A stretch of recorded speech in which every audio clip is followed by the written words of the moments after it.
Welcome, everyone. This is our fourth episode. I'm Doug Stewart, Senior Digital Content Producer at Fox 61. And this is Glenn Packman, and we like to talk about cars. We do. Um, A lot. a lot, frequently. It's total coincidence that we're both wearing red today. Total. There was no memo. There's no, we're not trying to bring red back, But something, Glenn, it leads perfectly into our first discussion point. Ironically, it does. Yeah. Okay. So one of the things that's happened in the past couple of weeks is the introduction of the new Mazda CX-90. Mazdas look really good in red. Yes. Some facts about the Mazda CX-90. It's not out yet. Should be out within the next 6 months, they're saying. March, maybe earlier. But it starts under $40,000. It runs up to about $62,000. The base engine is a 280 horsepower inline six, 3.3 liter turbo all-wheel drive with rear bias. It's longitudinally placed, so it drives the back wheels. Right.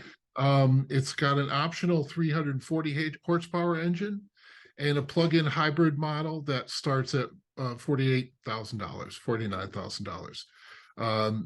8-speed automatic, up to 8 passengers. And this, for me, is the best news. They've introduced a new red. All right. Which is not just any red, it's really pretty. Yeah. It's really a nice looking shade of red. It's called Artisan Red, and it's a red-black mixture. So tell me, what do you think of the Mazda CX-9? Well, I think this is a really smart car for where we are right now in terms of demand and what people are looking for. I mean, if the Kia Telluride proved one thing, people who generally weren't interested in design before were now suddenly going, wait a second, I have a choice between driving something kind of boxy and ugly and something really svelte and beautiful. I think I'm going to go for the svelte and beautiful, It's just smart. And Mazda doubles down on that by making the brand almost like near luxury. The Mazda is there's just a notch above Mazda when you're looking at the brands that it's competing with. Honda comes close, but then you start to drop down and some of the other brands just look cheap by comparison. So my prediction is that the car should do well. Where do you see them in competition? And for me, I see them at Acura and above. I see them kind of near Audi, Right. in Genesis. I don't see them quite at Lexus level, but Right. I feel like they're inching up, and each new thing is something else. Right. What do you think? They seem to be leaving the Honda Toyota class and trying to go for something a little nicer, but not a luxury brand too, which is an interesting approach. My attitude is that people pay for a luxury model, but if you can introduce a near luxury car at a non-near luxury price, then you're doing something right. I mentioned the Telluride before. I think that's exactly what Kia did. Kia really made the interior of the car look rich. They made the exterior look like something substantial and really designed, and people just flocked to the car. I mean, and why not? It's they also didn't skimp on the mechanics either. I mean, the car magazines love this car for a good reason. So drives well. It does everything right. It's priced slightly higher than the Telluride and the Palisade. It's even with the Pilot, and it's slightly on the base models. It's slightly below the Grand Cherokee, which I think is that's a real sweet spot in the market. Agreed. And if I remember correctly, the Kia and the Palisade are front wheel drive biased. I think they're all-wheel drive, but yeah, if the all-wheel drive isn't going, the front drivers, the front wheels doing the driving. Same with the Pilot, but I'm pretty sure the Grand Cherokee is still rear-wheel drive under Right. normal circumstances. I mean, I see this Mazda move as going, in a good place. I mean, they have to. I think they're never going to differentiate themselves in the Toyota, Honda, Nissan scrum. Right. Right. Absolutely. And so bump it up, make more money per car. Set yourself apart from these from the other ones. Frankly, like Acura doesn't have a lot going for it. The new Integra, they make fine cars. There's nothing wrong with the cars. Right. They just don't. Once they got rid of names, I think it all just become a blur of letters, and Right. nothing's distinctive anymore. Right. Coming down the pike next, they have the CX-70, the 5-passenger version. It doesn't have the third row, a slightly smaller version, but pretty sure it has the same longitudinal engine. If you are a student of car design, when you build a chassis that has the longitudinal engine, it gives the car presence, that a front-wheel drive car can't have. Here's where the challenge for Mazda is going to be, is what they do with making these cars EVs. Mazda has an EV, but its range is like 100 miles. And they only sell it in California.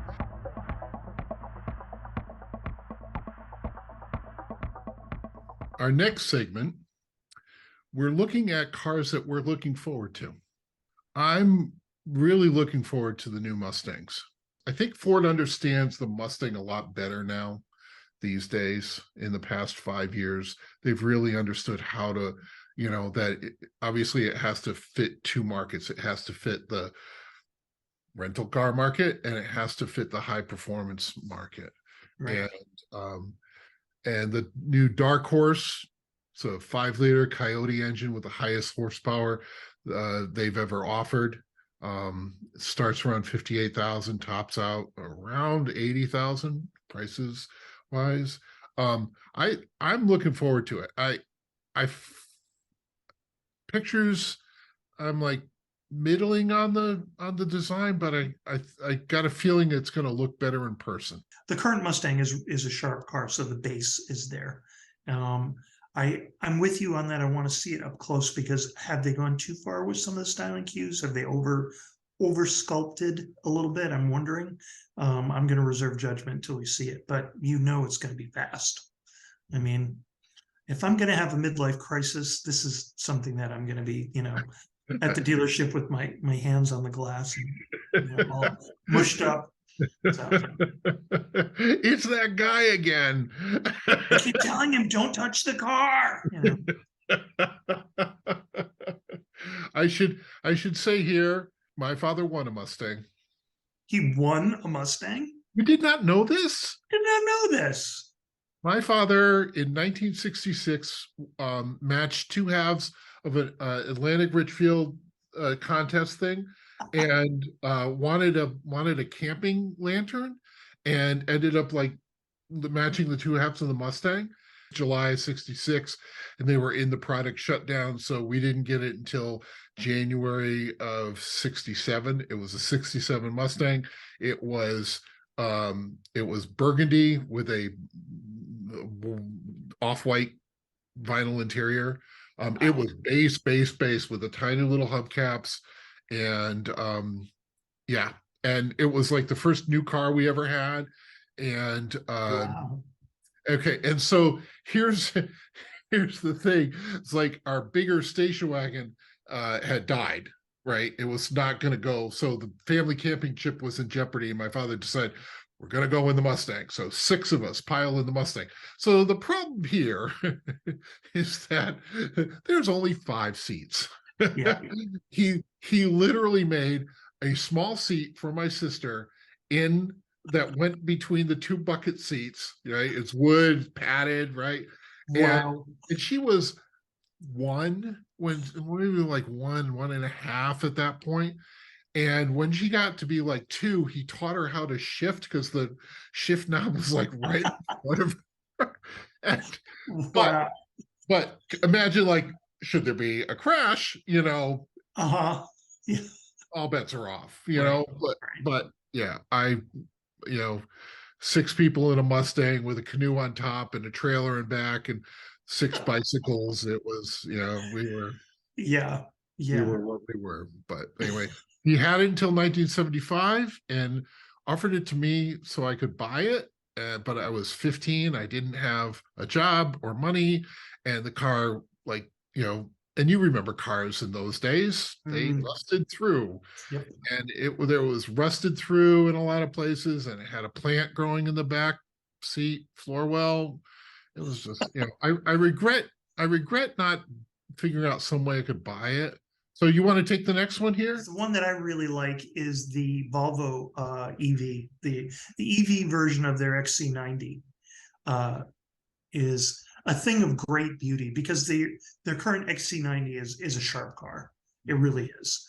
And in making the EV, they didn't, much to my surprise, they didn't go for like a really wild design aesthetic. They just took sort of the basics of the XC90 and sort of smoothed them out a little bit and made it look a little bit more modern and definitely like an EV, but not crazy. And that registers with me because I think a lot of the new EVs just kind of look wackadoo. The Volvo is just, there's something very classy about it. Maybe it's a little too simple. Maybe it's a little too station wagony, but I don't know. I just, I kind of want to Well, see one up it close. it and it is an EV and an SUV. I mean, Yeah, it's going to be taller, and right. it does bear a similarity to the current model, but it is an old new platform, a whole new Right. schmear. Right. Yeah, no, I agree. I think I like all the little design details. They call the headlights Thor's hammer, Where's Hammer, right? and yeah, it's going to have a range of 300 miles. This stood out for me. A charge time to go from 10% full to 80% in 30 minutes, Wow. Wow. um, up to almost 500 horsepower and a 0 to 60 time in 4.7 seconds. I remember the old days when people said, well, people will buy electric cars when electric cars are as good as gas-powered cars. And we are there. We're there, you We're know? there with the exception of two things, three things, but two with the car. My feeling is we're there, except for the range. People still have range anxiety. Secondly, the charging time, people, that's a stumbling block for Mm, people. And I think the cost. And once you yes. start, Yes. and I think they address the cost first and then kind of work their way down. Yeah.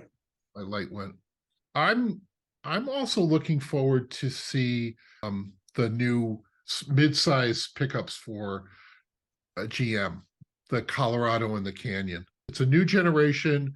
They Mhm. have your full set of flavors from the work truck up all the way up to the one that will carve its own trails through the Yukon. Right. Um, and they're all powered by different flavors of the 2.7 liter four-cylinder engine, 237 horsepower up to 310 horsepower. And the prices start with the work truck, the base at 31,000. And looking for what I see, most of the trims have an off-road focus. Mhm. And I've said this before, but I think that GM missed the boat by not making an SUV version of this particular thing. And you look at Ford selling every Bronco they make. Chevys, SUVs. You like first off, you have a bunch of SUVs that they make, right? That are they just seem to have no pretension of going off road. They have all wheel drive, but you don't feel Right. like that's going to go off road, right? Where like with the Bronco Sport and the Bronco and you just feel like there's a dynamic to having them off the road for Ford. That's first, and then you have the Canyon and the and the Colorado, which I think make zero impact in the marketplace. I mean, to my understanding, I'm like, I don't even think of them in the marketplace. I mean, they sell them obviously, Mhm. but I just feel like the Ranger gets a lot of attention, and Mhm. um and I just don't. I don't know. I don't know. Right. I think this is another one on the list, is the 2024 Ranger, which is a new platform. It's the design looks has a lot of similarities between it and the Maverick. And Mhm. here's another one. Right. Right. I was just going to say the Maverick is another one that's flying off the shelves. Right, right. Yep. Right. Inexpensive, substitutes for that base model car, Mhm. and Mhm. you know, attractively styled, cheap and cheerful, as they Mhm. used to say on Top Gear. Mhm. Um, and like I've said before, our friend Bob has a really nice Ranger, and he likes it a lot. He really likes it a lot. His one thing he mentioned when I said that we were going to talk about the new Ranger, he says, "I really want them to have a sunroof. I'll pay whatever they Right. whatever they want at whatever trim level. I want a sunroof." Okay, I think that's fair. I Yep. think that's fair. So we'll see how that goes. Um, which kind of leads then to the Silverado EV. Production will begin in late fall, which actually means early next year, in my opinion. Uh, Right. you have a 400-mile range, with four-wheel steering, 4.5 seconds to 60. And this is another one. This is on the Ultium EV platform, modular world platform. I probably have put another platform in there that I shouldn't have. But so the Hummer is on this same platform, the Mhm. Sierra, um, the Lyric, which I was surprised at, and the Blazer are all going to be on this new platform. And then uh, they can shrink it and change it up Mhm. as they need to. Um, and because the new Honda Prologue is going to be based on the same platform as the Blazer, it also is going to be on there. So, Yeah. what Okay. are your thoughts on the Silverado EV? Well, I'm not much of a pickup truck guy, per se, but I like it actually. The version that I'm looking at is the bare bones. It's got the hubcaps instead of Work truck. the steel wheels on it. It's definitely a work truck. It's not going to be scary for somebody who's driven a gas powered pickup truck to look at this car and say, "Oh, I could drive that." You know what I mean? I don't know if that makes a lot of sense, Yeah, but no, and I it's and the I way think that I look at it. when you look at what Ford did. Now, Ford's a little different because they took an existing F-150 platform and put Mhm. batteries on it. Right. And but the GM has taken like a whole new platform and made it specifically in that in for an EV. But it's the same thing. The low end Ford, $40,000 ish, Right. is that same work truck. Right. And when you think in an application, what's happening there is the a fleet vehicle like that is the perfect environment in a lot of ways, because you can confine the distance to which you're driving, so the range is less of an issue, and it ideally it comes back to the same place every night and you plug it in there. I'd like to talk about the Cadillac Celestiq, and I think I'm Okay. pronouncing that correctly. I preface this by saying good luck to them. I hope it works out. I Yeah. hope I hope that this works out for you. I don't have $300,000. Right. I won Right. essentially bespoke vehicle that can be in Right. whatever shade that I want, whatever anything I want. Like, Yeah. It's a house, in most parts of the country. It's a decent house in most parts of the country. yeah, yeah. Um, here's my thing. Um, if if they're going to pitch a car that's $300,000, it better be like one of the most beautiful things I've ever seen. And this car kind of is until you get to the C-pillar. And then it's like they added on another 12 feet of car. What is with the back end of this thing? I'm serious. It's like it's half the length of the car from like where the rear door ends to the end of the trunk. It's just like the old days. yeah, yeah. Maybe, yeah, the old days where that, that people who drove those cars aren't alive anymore, Even my dad didn't drive a big boat like that ever, the 30 feet long cars. Is that what they're trying to evoke? I don't know, but I don't know. I don't know. I mean, as a halo car, good. yeah. Yeah, but are they going to sell any? I mean, why? I don't know. Forgive me, Cadillac. No, and I don't understand. Yeah. If they're going for something that is both completely forward and somehow retro, okay, props, sometimes that works. But I think Cadillac's problem is the name just evokes a big, fat luxury car, right. And it's a bummer because they make some pretty decent cars, they make some none of great which are big, fat. They're big and they're not, well, sorry, they're luxury, but I wouldn't call them big and fat either, The Cadillac V Series Black Wings are both on my lotto car list. Because everyone who drives it, they handle great, they look great, they have killer acceleration, everything. You can get them with a standard, they're amazing, right? That they're a little bit chintzy on the interior is what people say, but if you're going that fast and looking that good, like who's paying attention to the interior?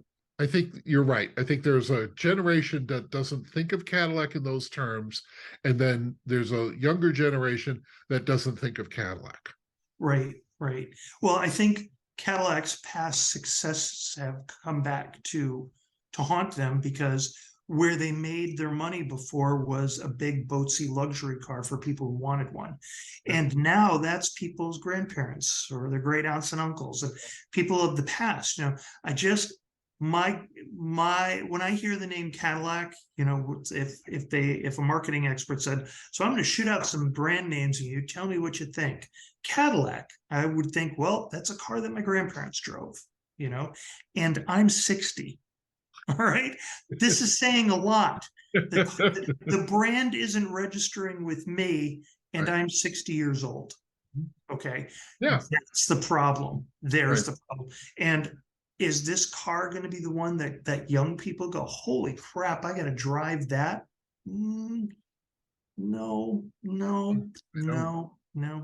I don't know what your market is for a $300,000 car. Yep. And is it a hatchback or not? I couldn't tell.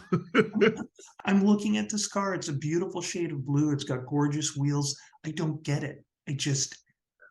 The front wheel is 2 inches away from the front bumper, and the back wheel is like 5 feet from the back bumper. It's just the first thing I thought of was it's the Jetsons hearse. It's a hearse that they drove and in the space age Jetsons funeral home, it's 6 feet under, met the Jetsons and made a new show. There's some old references. The kids are like, what's the Jetsons and what's 6 feet under? Am I right? I mean, think about this. It's a space age hearse. I don't get that back end. Are we putting the dead bodies back there? Glad we are never, ever, ever getting any product to test drive from GM after that. I know, but it's sad because GM has some good product. They do. This is I don't know. Like you mentioned, the previous model of the Cadillac. What's the CT6? Is it? Oh God, there's one Yeah, of them out there that's I lose track. sports sedan. That's nice. I think the only Cadillac that people could name would be the Escalade. Yeah, yeah. It's the only one that I was doesn't have a alphanumeric moniker. right. You and Right. I know a lot about cars, and we can't think of the name of the car. Yeah, I remember the Cimarron. I'm so, you say that 3 times, Satan appears. That was years ago. For all you kids watching, that was the 1980s. Anyway, the Fisker last one here is the Fisker Ocean. I was not a fan of the original Fisker, which is same guy, different company. I Right. think. The sports car that looked a little bit like Groucho Marx from the front. Yeah, yeah. Yeah. I remember Yeah. seeing one in Fort Lauderdale, and the guy got out of it. We were talking to him. He goes, "It's just really low to the ground, and sometimes I can't drive over things." Like, Yeah, that's a problem.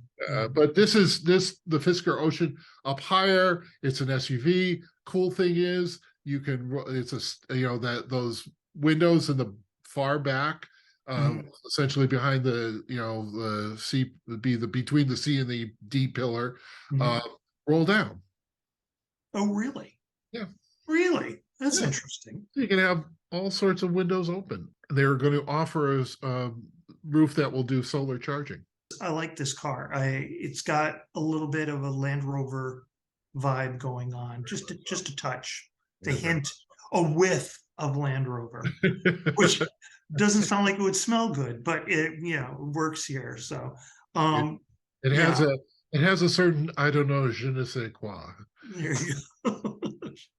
As your brother, I think it was your brother that said a certain chaise lounge. I still use that every now and then. A certain chaise lounge. Yes. Right. Yeah.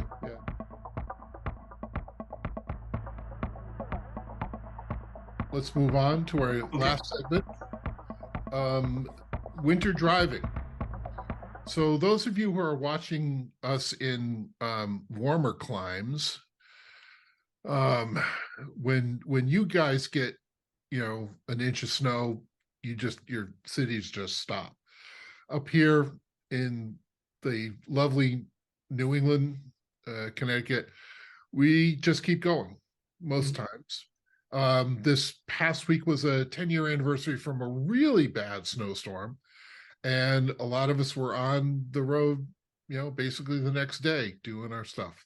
There were obviously people who lost power, a lot of unfortunate things happened, but we were out there. So a couple things to think about for winter driving, and wherever you're driving your car winter-wise, is take your time. You don't, if the roads are crappy, leave a half hour earlier. Just take your time. Don't speed. You may be able to go, but it's going to be harder to stop. Right. Just keeping that alone right there will help. I think keep your car in shape. Make sure that all your lights work.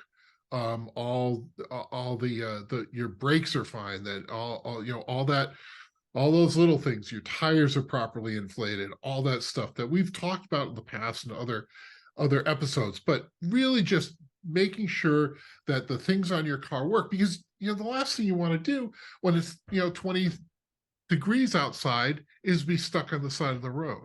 Right. What goes in your car in November, Glenn, when you're getting ready for the winter to start happening? Me to my election poll place. Of course. Right. Hey, refresh all the fluids.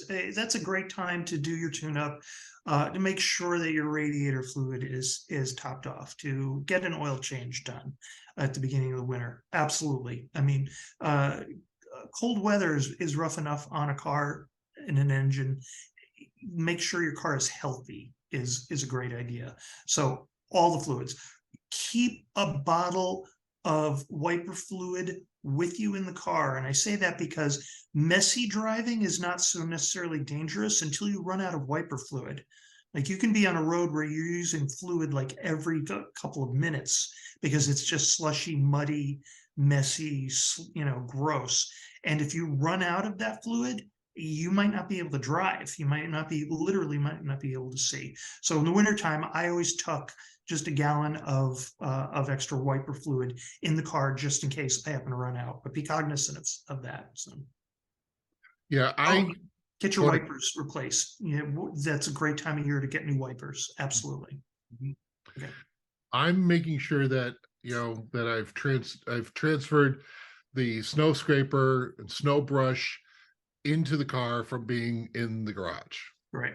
Um, there's a old sleeping bag in the back of my car. I've got an extra set of gloves.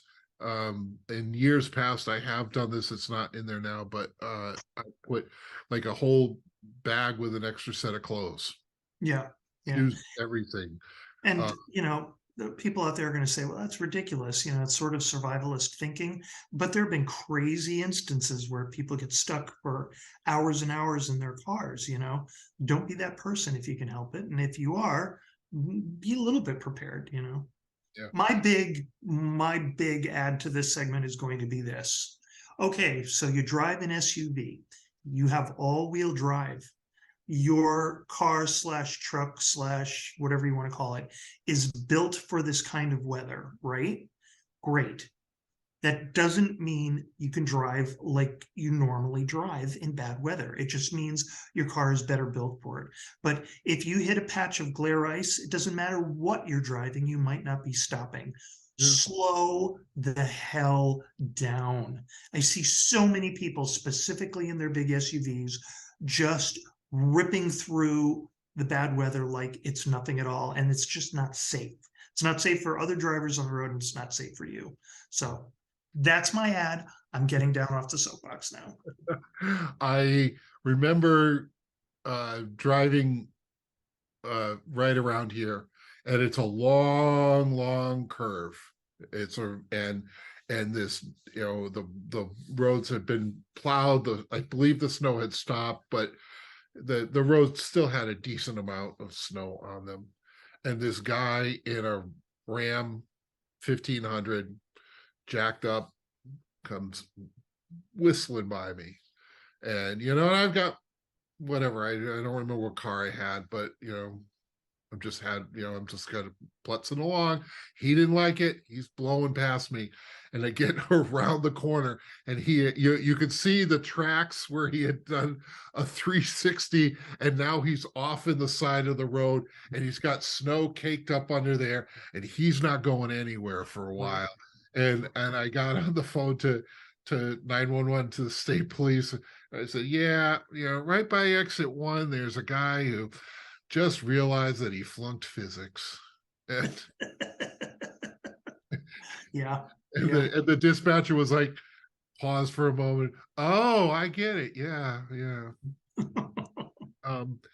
I think, keeping in mind staying on main routes, they're going to be Yes. better plowed, certainly initially. The more traffic on a road, the less likely it is, the more that snow, ice, whatever gets worn away by the heat of the tires, the friction of the tires. Connecticut DOT says avoid travel during rush hour. Well, work from home too. Yeah. Right. If you have the ability to to change your hours, I think that's great.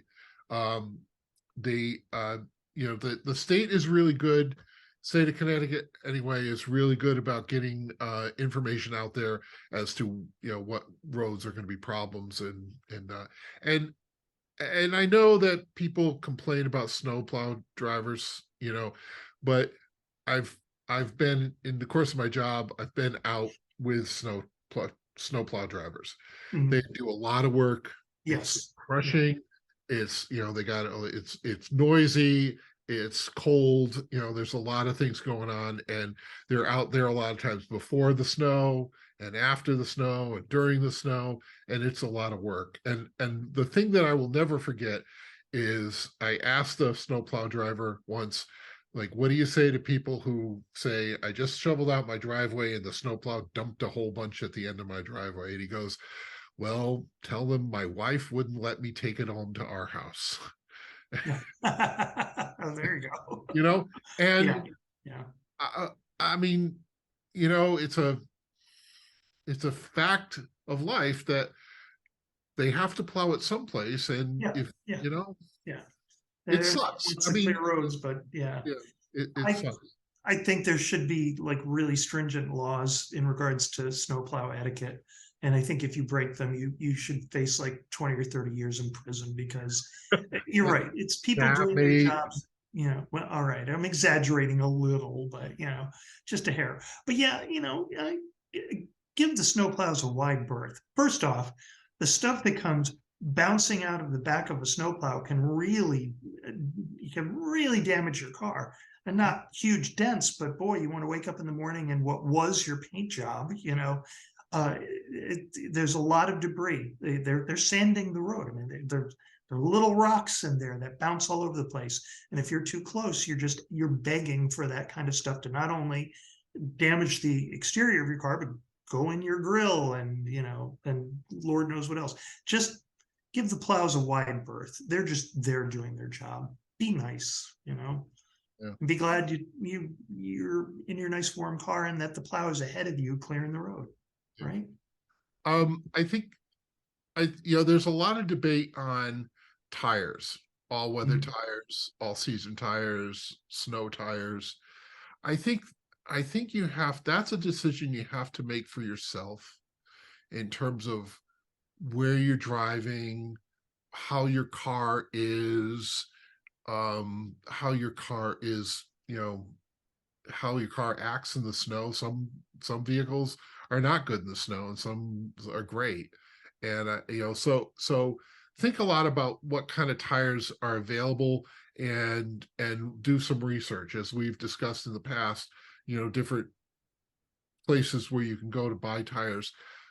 Think about what you have, and not everyone has the ability. If you have snow tires that you can put on your car, when the winter comes, and then take off in the spring, that's bonus. That's and I think we're both old enough to remember, you know the snow tires would go on the car at a certain time of the year, Sure. because they were these big hulking rear-wheel drive cars. Mhm. I think that we've come to the end of another episode, Glenn. We have the red episode, as we're going to call it. The red episode, right? Um, couple things. If you're watching on YouTube, please leave a comment below, subscribe, and like.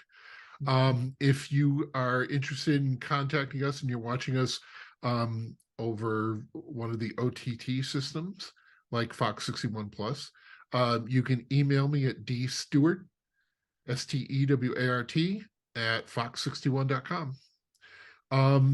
We'll be back next month. We are planning, in some form or fashion, to hit up the New York Auto Show this year, and wander around there making pests of ourselves. Always fun, always Yeah. fun. And we can, because the pandemic seems to be. Yeah. I still might wear a mask. I got to be honest. It's New York, so That's fine if you want to do that. All right. Another episode has come to a close. Thanks everyone for watching. Good night, thank you. everyone.